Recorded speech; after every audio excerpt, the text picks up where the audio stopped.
तो आज हमारे एटॉमिक स्ट्रक्चर का लेक्चर नंबर 10 है, जिसके अंदर मैं लास्ट क्लास में आपको फोटो इलेक्ट्रिक इफेक्ट के बारे में मैंने बताया था और मैंने वो डायग्राम बनाया होगा जहां पे एक लाइट आकर उस पर्टिकुलर एक स्क्रीन पर गिर रही है और इलेक्ट्रॉन वहां से बाहर निकल रहे थे और वो इलेक्ट्रॉन जाकर उस तरफ मिल रहे थे जिससे कि सर्किट कंप्लीट हो रही थी। और फोटोन के गिरने से जब लाइट इलेक्ट्रिसिटी पैदा हो रही है तो उसको हम लोग क्या कहते हैं, फोटो इलेक्ट्रिक इफेक्ट। और फोटो वर्ड कहां से आया? लाइट से।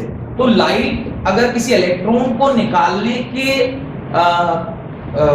वो क्षमता रखता है तो फिर कहीं ना कहीं वो पार्टिकल नेचर हमें शो कर रहा है, क्योंकि आप किसी भी चीज को मारकर तभी निकाल पाएंगे जब आपके पास कोई ना कोई पार्टिकल नेचर होगा। आप वेव नेचर से कैसे? तो यही हम लोग ये फोटो इलेक्ट्रिक इफेक्ट से ये समझेंगे कि कैसे एक वेव में, यानी एक वेव जो लाइट एक वेव है उसमें कहीं ना कहीं पार्टिकल नेचर है जो कि उस इलेक्ट्रॉन को बाहर निकाल पाए। तो लिखिए, the result observe in this experiment where The result observed in this experiment were, पहला, the result observed in this experiment were, पहला, the electrons are ejected from the metal surface. The electrons are ejected from the metal surface as soon as the beam of light hits the surface. The electrons are ejected from the metal surface as soon as the beam of light hits the surface. जैसे ही beam of light उस surface को hit करता है उसी क्षण पे वहां से क्या कर जाता है? इलेक्ट्रॉन बाहर निकल आता है। इलेक्ट्रॉन एकदम उसी क्षण बाहर निकल आता है। अब second point, the number of electron ejected is proportional to the number of electron ejected is proportional to the intensity or the brightness of light. The number of electron ejected is proportional to the intensity or the brightness of light.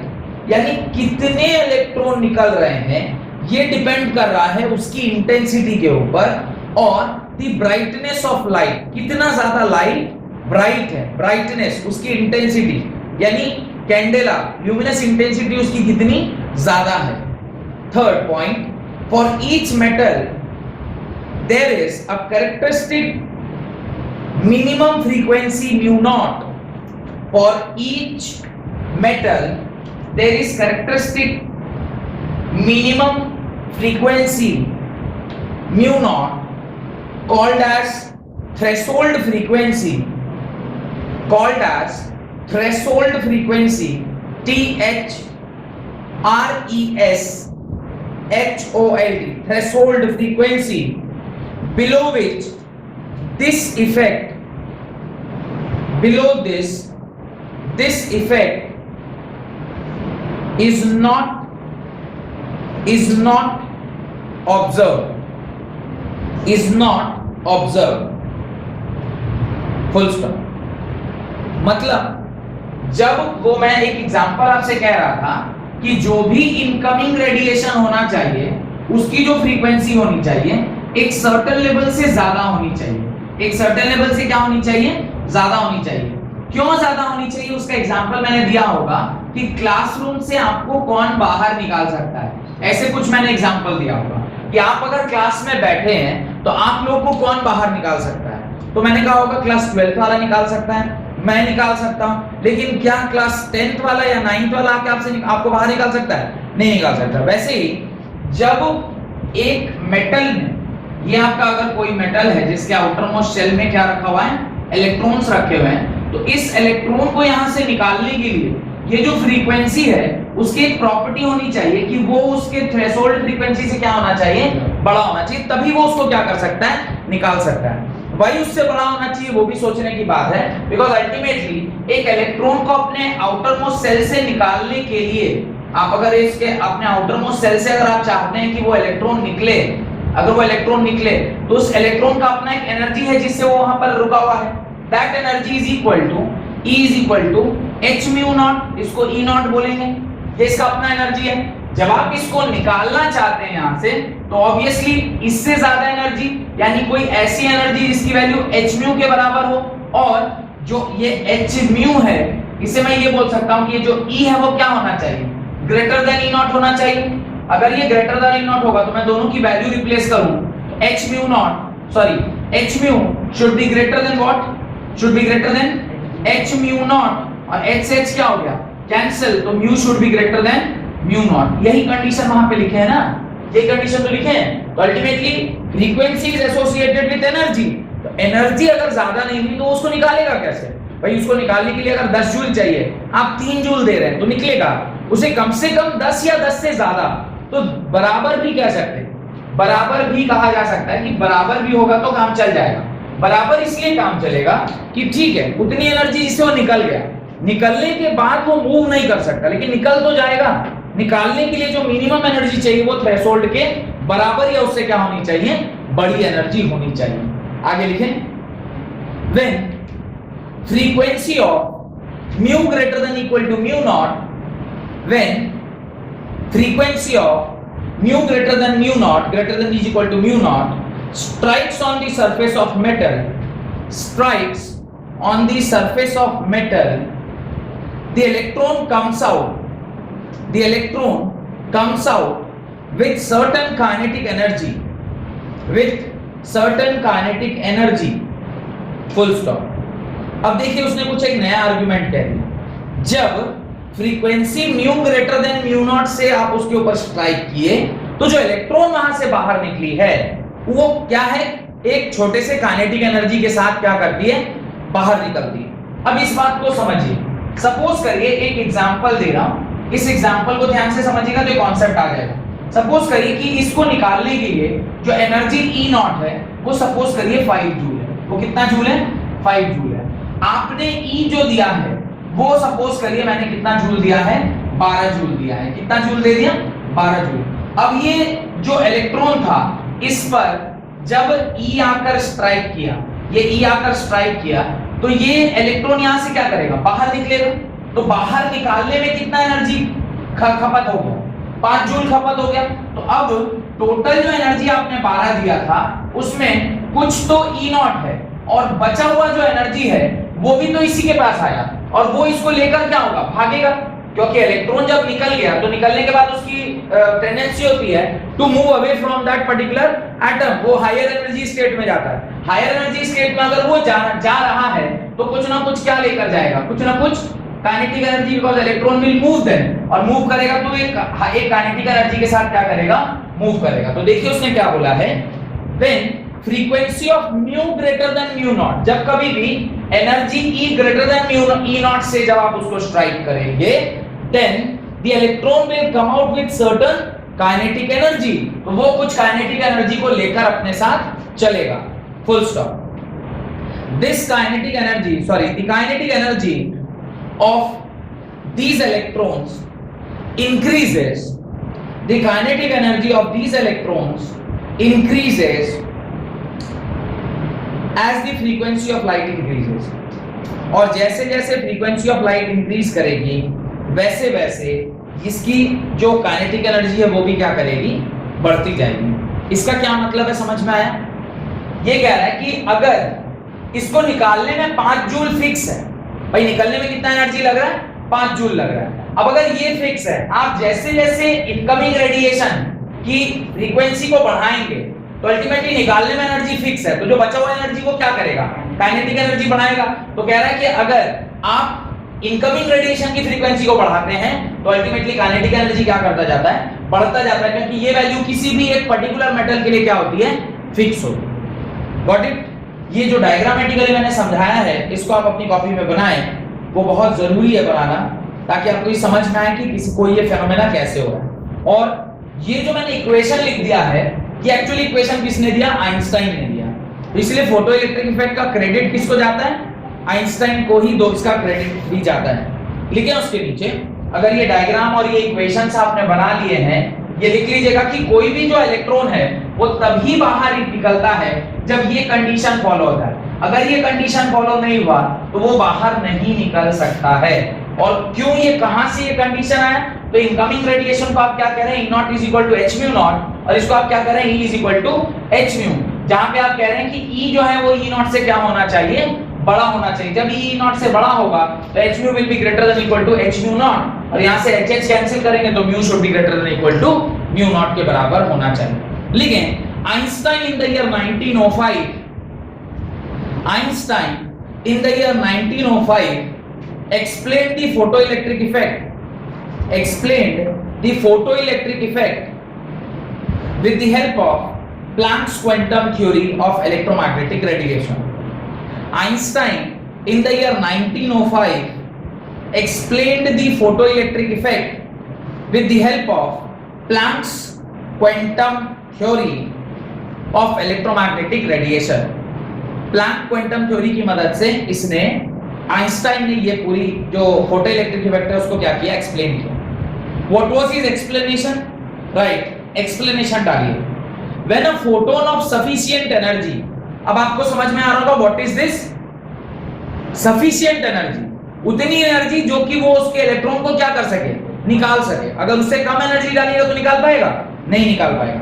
तो when a photon of sufficient energy, when a photon of sufficient energy strikes on electron in an atom, when a photon of sufficient energy strikes on electron in an atom of a metal, electron in an atom of a metal, it transfers its energy instantaneously.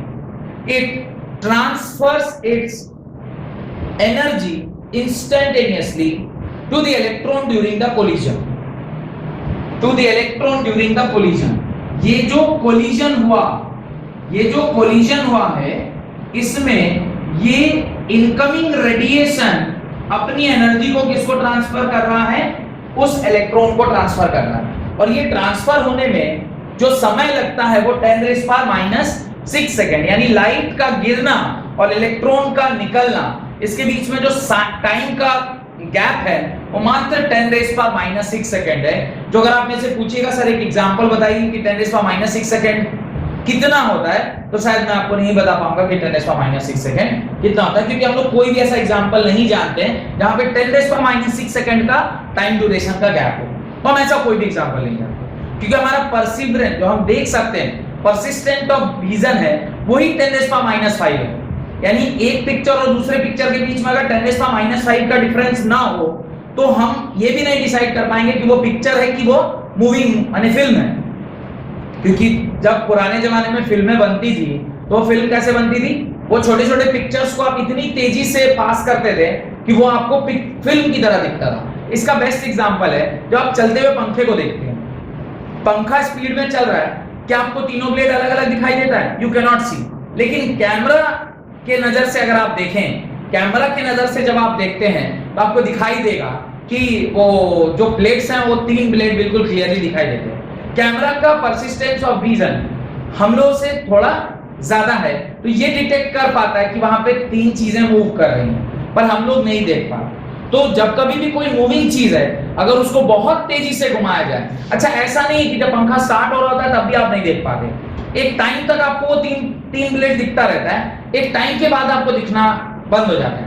जब आपके persistent of vision के बाहर चला गया, वो time period इतना छोटा हो गया कि अब आप डिफरेंशिएट नहीं कर पा रहे इसके ब्लेड्स कहाँ हैं, आपको लग रहा है कंटिन्यूअस ब्लेड है, वो टूटा हुआ ब्लेड नहीं है, मतलब 3 अलग अलग नहीं है, वो कंटिन्यूअस है ब्लेड, पूरा वो डिस्क है, और वो एक्चुअली में डिस्क नहीं है, वो 3 प्लेट है। तो ये जो कॉन्सेप्ट है वही है। तो 10⁻⁶ सेकंड का मेरे पास भी कोई एग्जांपल नहीं कि मैं आपको बता दूंगा ये देखोगे तो 10⁻�6 सेकंड होगा, यानी कहने का कि कोई भी टाइम लैप नहीं होता है।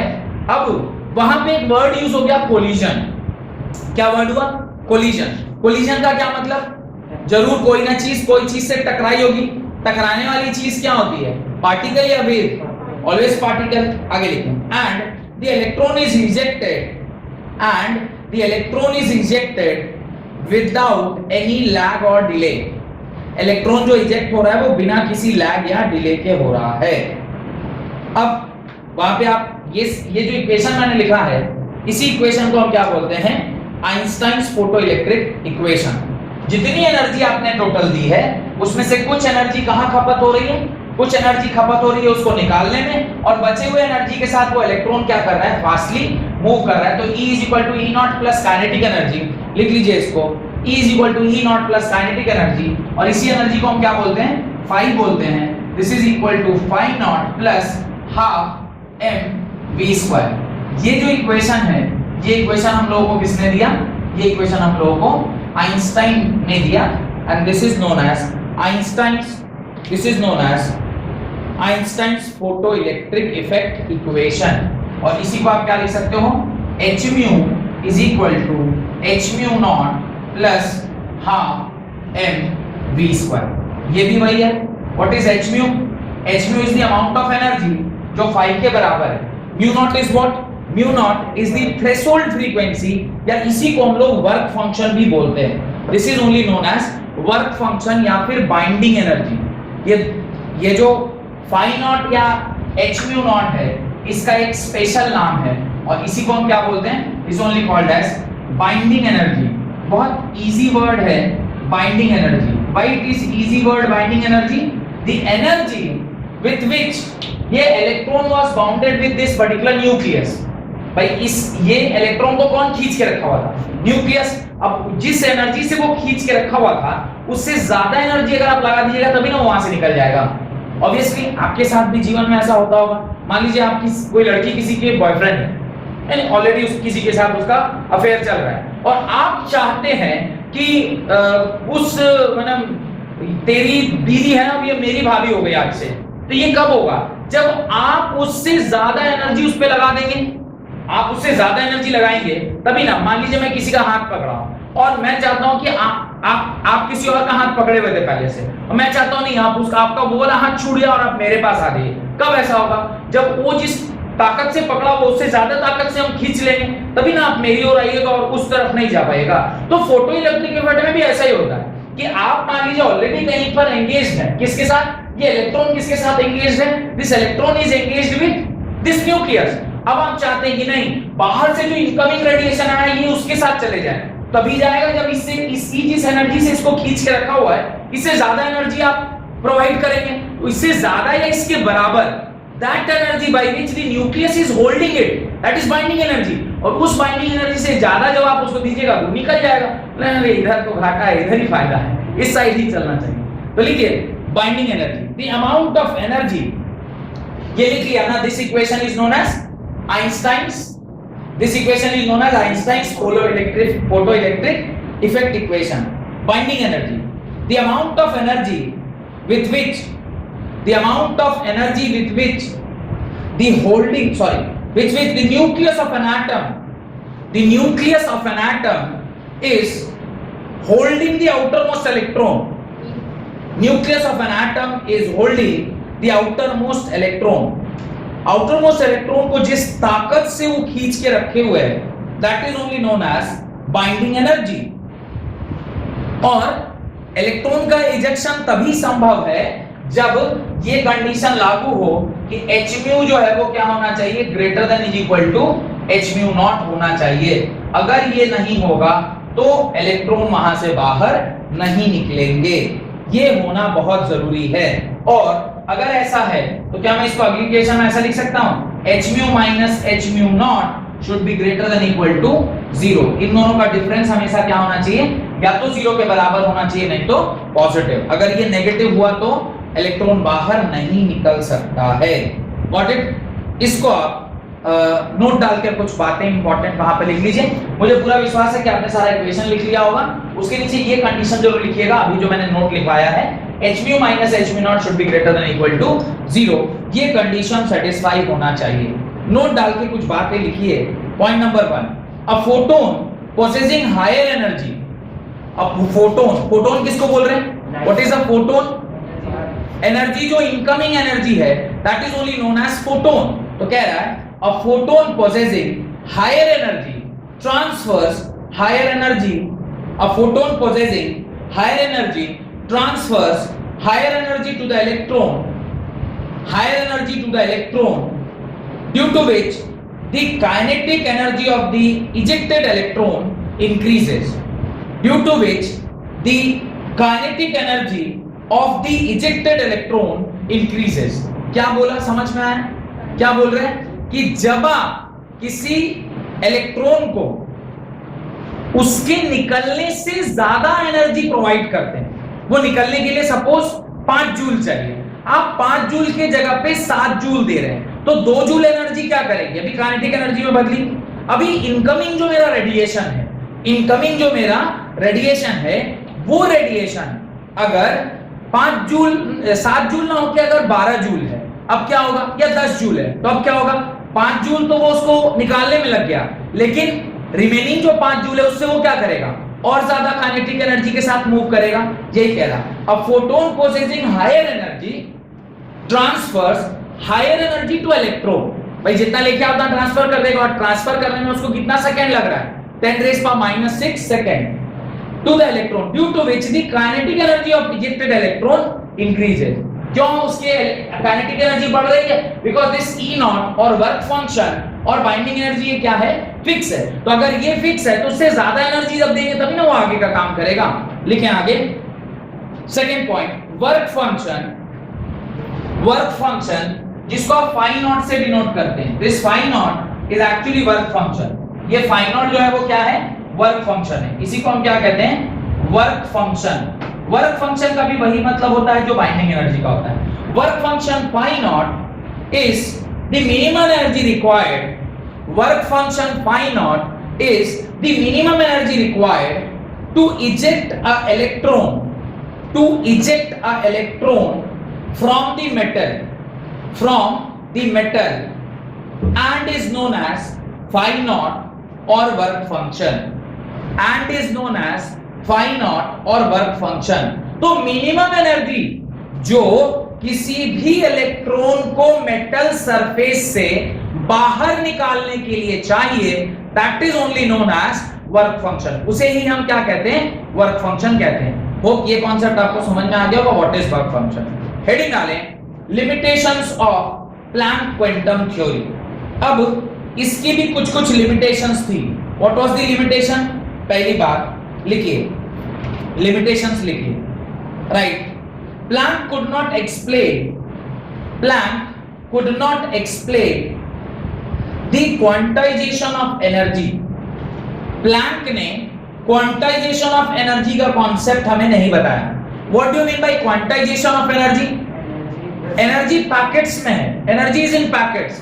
अभी ये कह रहा है 5 जूल 12 जूल, ऐसा नहीं है, कुछ भी आप नहीं भेज सकते हैं। सपोज करिए इलेक्ट्रॉन को निकालने के लिए 3.6 जूल की आवश्यकता है, अगर आप 3.7 जूल भी मारिएगा तो वो एनर्जी नहीं निकलेगा। उतना ही जितना कि उसको निकलने के लिए चाहिए, आप उसी के करस्पॉन्डिंगली आप एनर्जी भेज सकते हैं। मैं क्या बोल रहा हूं, समझ में आ रहा है। अगर एक इलेक्ट्रॉन को निकालने के लिए सपोज करिए 3.6 जूल चाहिए, तो आप 3.6 जूल ही उसको देना पड़ेगा। 3.6 जूल से अगर ज्यादा दिए तो ठीक है, 3.6 जूल से वो निकल जाएगा, बाकी के साथ वो काइनेटिक एनर्जी। पर ऐसा नहीं हो सकता कि आपने 3.5 दिया, या ऐसे समझिए कि यहां पर कोई इलेक्ट्रॉन है, यहां पर कोई इलेक्ट्रॉन है, इसको निकालने के लिए सपोज करिए इसको एनर्जी लग रही है 6.5 जूल। आपने ये कहा कि चलो ठीक है, मैं ऐसा करता हूं कि पहले बार में 3 जूल भेज देता हूं, सेकंड टाइम पे 3.5 जूल, तो दोनों मिला के कितना हो गया 6.5। तो ये इलेक्ट्रॉन यहां से 0.01 से भी अगर कम रहा तो ये इलेक्ट्रॉन यहां से नहीं निकलेगा मिनिमम। और अगर मान लीजिए वहां से 2 इलेक्ट्रॉन निकालने हैं तो आपको 6.5 का क्या लगेगा, डबल लगेगा। ये जो क्वांटाइजेशन है कि इतना ही एनर्जी मिनिमम चाहिए, इससे ज्यादा नहीं, और अच्छा इससे कम भी नहीं चलेगा। इससे कम भी डालिएगा तो ऐसा नहीं कि चलो ठीक है थोड़ा एनर्जी अभी ले लिया, फिर थोड़ी देर बाद बचा हुआ एनर्जी है तो वो बाहर निकल जाएगा, ऐसा भी संभव नहीं है।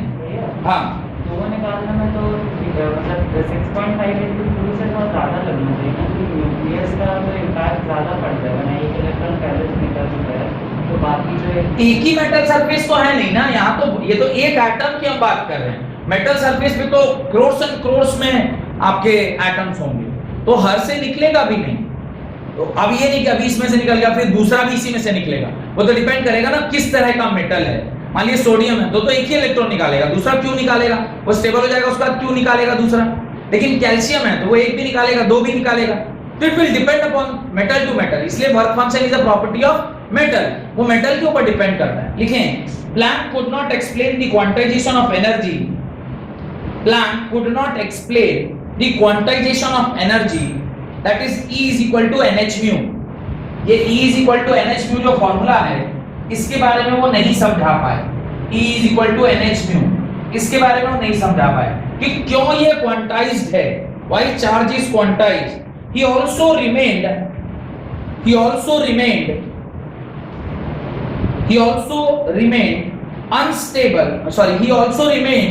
unable to explain the distribution of intensity in radiation from black body। Black body जब एनर्जी को गेन कर रही है और फिर री एमिट कर रही है, he also remained unable to explain the distribution of intensity in radiation from black body। Black body का रेडिएशन का कॉन्सेप्ट भी ये पर्टिकुलर थ्योरी नहीं बता पाई। वैसे ब्लैक बॉडी का रेडिएशन किसके मदद से हम लोग पता कर पाए थे? This idea was to explain the concept of this particle nature. वो भी पार्टिकल नेचर ही था, क्योंकि जब आप वेव टकरा रहा है और आपसे कुछ एनर्जी रिलीज हो रही है, आप एक बॉडी हैं, बॉडी मींस आप एक पार्टिकल हैं, पार्टिकल में वेव आके टकरा रही है और आप एनर्जी एमिट कर रहे हैं, तो जरूर कहीं ना कहीं आपके अंदर कोई जो वेव आके टकराई वो कोलाइड कर रही होगी। तो आप जो इंटेंसिटी यानी आप जो रेडिएशन छोड़ रहे हैं, आप पार्टिकल होकर रेडिएशन कैसे एमिट कर सकते हैं? तो इसके बारे में भी कोई हमें क्लियर आइडिया नहीं मिल पाया। यानी अभी तक हमें सिर्फ इतना पता चल रहा है कुछ फेनोमेना से कि जो भी वेव है, जो वेव है वो वेव नेचर है, और जो वेव है वो पार्टिकल, मतलब कहीं कहीं पे वो पार्टिकल नेचर की तरह बिहेव कर रहा है और कहीं कहीं पे वो वेव नेचर की बिहेव कर रहा है, पर ना पूरा वही समझा पा रहा है किसी फेनोमेना को और ना पूरा यही समझा पा रहा है किसी फेनोमेना को। तो यहीं पे जाके फंसा। और उसके बाद डुअल नेचर, तो फिर कुछ साइंटिस्ट आए, उन्होंने कहा नहीं, आप जो वेव नेचर बोल रहे हैं आप भी सही हैं, जो पार्टिकल नेचर बोल रहे हैं आप भी सही हैं। एक्चुअली कहानी ये है कि हर पार्टिकल में दोनों नेचर पाया जाता है, वेव नेचर भी और पार्टिकल नेचर भी। तो वो थर्ड ग्रुप ऑफ थॉट यानी थर्ड स्कूल ऑफ थॉट आया जो ये आर्गुमेंट लेकर आया।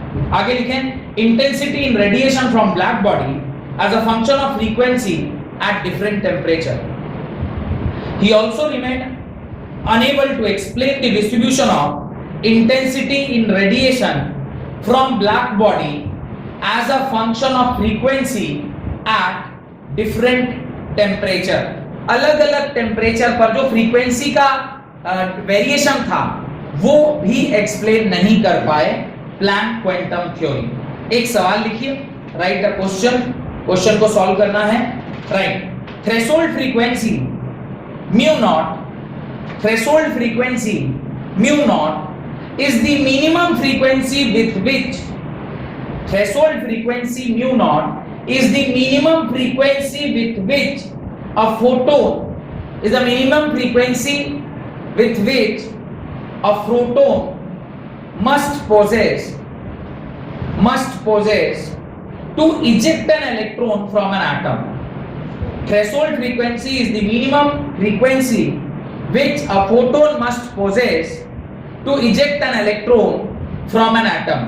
मिनिमम अमाउंट ऑफ एनर्जी जितना कि एक इलेक्ट्रॉन को निकालने के लिए चाहिए उसे ही हम क्या कहते हैं? Threshold frequency. यहाँ पे थ्रेशोल्ड फ्रीक्वेंसी को कैसे डिनोट करेंगे? म्यू नॉट से। Mu naught is the threshold frequency. आगे लिखें, this is different for different metals. This is different for different metals. ये अलग अलग मेटल्स के लिए क्या होता है? अलग होता है। Full stop. When a photon of frequency 1.0 into 10⁻15 second inverse, when a photon of frequency 1.0 into 10⁻15 second inverse was allowed to hit the metal surface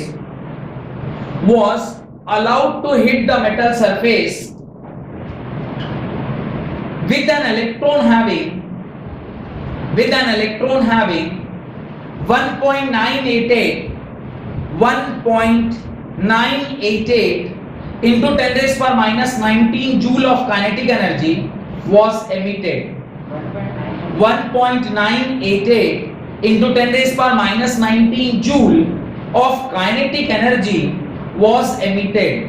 क्या बोल रहे हैं? उसने एक frequency of photon that is 1.0 into 10 raised power 15 second inverse वाले एक photon से जब किसी इलेक्ट्रॉन पर स्ट्राइक कराया तो उस स्ट्राइक्ड इलेक्ट्रॉन का जो काइनेटिक एनर्जी है वो किसके बराबर है 1.988 into 10 raised power minus 19 joule के बराबर। Full stop. Calculate the threshold frequency of this metal, calculate the threshold frequency of this metal। इस पर्टिकुलर मेटल के लिए आपको थ्रेशोल्ड फ्रीक्वेंसी निकालनी है, question mark. Next, show that SHOW, show that an electron will not be emitted, so SHOW, show that an electron will not be emitted if the photon with wavelength, if the photon with wavelength 600 into 10 raised power 19 hits the metal surface.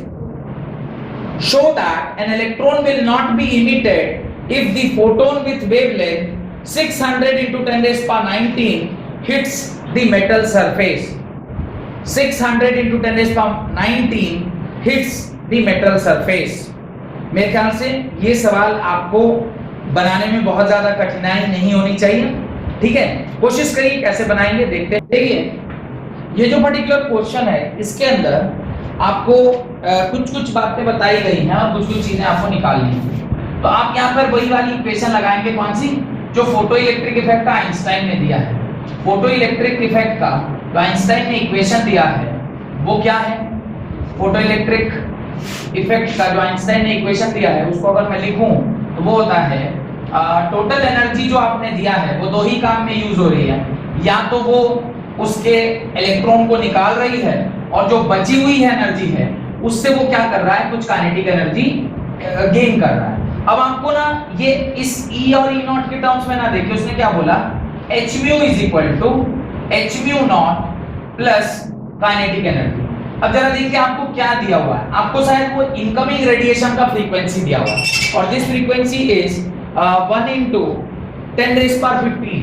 ये कितना है, this is 1 into 10 raised power 15 second inverse के बराबर। और h की value कितनी होती है बताइए, 6.626 into 6.626 या 6.26 6.26 into 10 raised power 6.626 6.626 into 10 raised power -34 joule. ये आपका इनकमिंग एनर्जी आ गया, this is your incoming energy.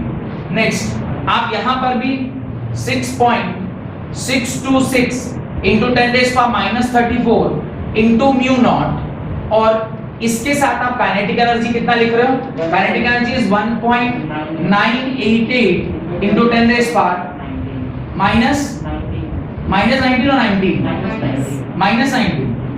-19 ऐसा कुछ आपको काइनेटिक एनर्जी दिया गया।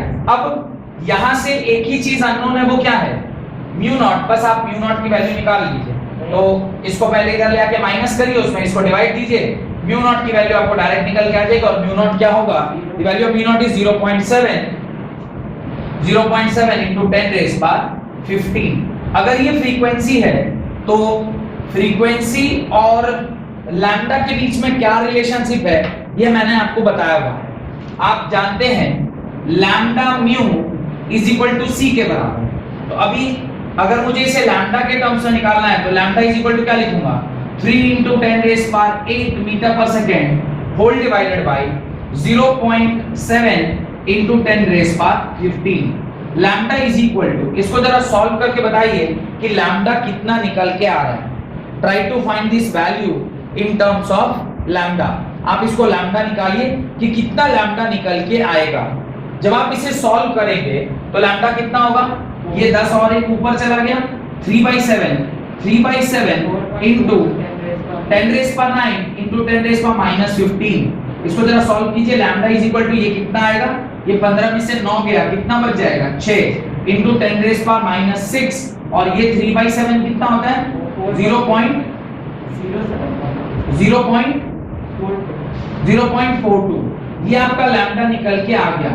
अब वो पूछ रहा है कि एक ऐसा लैम्डा जिसकी वैल्यू कितनी है 600 into 10 raised power 19 के बराबर, एक ऐसा लैम्डा जिसकी वैल्यू है 600 into 10 raised power 19 के बराबर, आपसे पूछ रहा है कि बताइए इस पर्टिकुलर लैम्डा का अगर हम लोग कोई फ्रीक्वेंसी वहां भेजते हैं तो 6 नैनोमीटर है, ये गलत, ये 600 नैनोमीटर है, दिस इज 6 × 10⁻⁹, ये 600 नैनोमीटर दिया हुआ है। तो अब ये कह रहा है कि आपको बताना है कि वेदर ये जो इनकमिंग फ्रीक्वेंसी आप भेज रहे हैं दिस इज लैम्डा नॉट, ये आपकी वो लैम्डा हो गई जो इससे आप बड़ी या छोटी वैल्यू को देख सकते हैं। अब ये अगर मान लीजिए 0.42 है और इसको भी अगर आप -6 के ऑर्डर में करेंगे तो कितना होगा, 0.6 × 10⁻⁷, 2 इसमें से कम कर दीजिए तो 0.6, 2 कम नहीं 3 कम करिए तो ये कितना हो गया दिस। अब मुझे बताइए कौन सा बड़ा है, लैम्डा बड़ा है कि लैम्डा नॉट बड़ा है? आप क्लियरली देख पा रहे होंगे कि lambda is greater than lambda naught. If lambda is greater than lambda naught then mu will be smaller than mu not, क्योंकि लैम्डा और म्यू में किस तरह का रिलेशनशिप होता है, इनवर्सली प्रोपोर्शनल का। और अगर म्यू नॉट से छोटा है तो क्या ये इलेक्ट्रॉन को निकाल पाएगा? ये इलेक्ट्रॉन को नहीं निकाल पाएगा।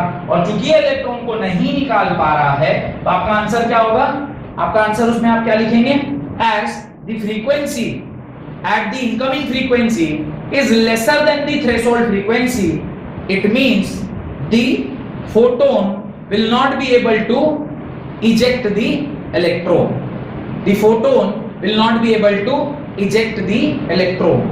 क्योंकि इनकमिंग जो है वो छोटा है और हमने केस क्या पढ़ा था, हमने क्या पढ़ा था, म्यू क्या होना चाहिए, greater than equal to mu naught, यही पढ़े थे ना कंडीशन, म्यू क्या होना चाहिए, greater than equal to mu naught होना चाहिए। तो अगर mu greater than equal to mu naught है तो ये कंडीशन यहां पर लागू नहीं हो रहा है, जिसकी वजह से इलेक्ट्रॉन नहीं निकाल पाएगा। अगली क्लास में dual nature of electromagnetic radiation हम लोग पढ़ेंगे और डुअल नेचर पढ़ने के बाद लाइन स्पेक्ट्रा, एटॉमिक स्पेक्ट्रा और स्पेक्ट्रा के ऊपर बहुत सारे सवाल और फिर बोर्स एटॉमिक मॉडल में प्रवेश कर देंगे। बहुत बहुत धन्यवाद आज की क्लास अटेंड